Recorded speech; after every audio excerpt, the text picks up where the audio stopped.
सिंगरौली जिले के बेड़न स्थित जवाहर नवोदय विद्यालय में एक शिक्षक द्वारा एक छात्र के साथ मारपीट और बाल उखाड़ने की सजा देने का मामला सामने आया है। इसके बाद तुरंत ही छात्र को उपचार के लिए भेजा गया। कौन सा चैप्टर चल रहा है तो उन्होंने कहा कि सर हमको नहीं पता है।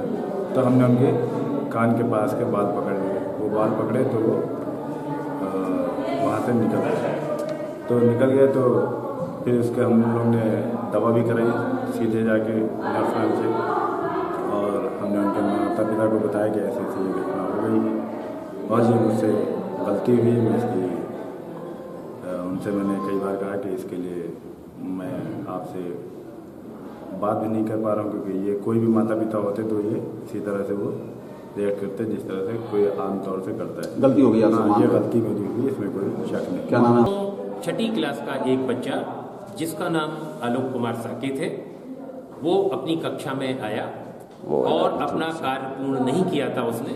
साथ ही जो हमारे एक विद्यालय के शिक्षक हैं मिस्टर सैयद गाजी, वो सामाजिक अध्ययन उस बच्चे को पढ़ा रहे थे, उसकी क्लास में पढ़ा रहे थे। और जब उनने पूछा कि आज मैंने कौन सा अध्याय पढ़ाया, क्या टॉपिक पढ़ाया, तो बच्चा वो जवाब नहीं दे पाया।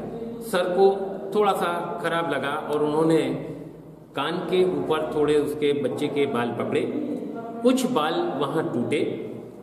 सर का कहना यह है कि मैंने इंटेंशनली ऐसा नहीं किया, मैं कभी किसी बच्चे को नहीं मारता हूँ, ना ही भविष्य में मारूंगा, भूलवश मेरे से इस तरह का कार्य हुआ। उन्होंने इस बात के लिए स्वीकार किया।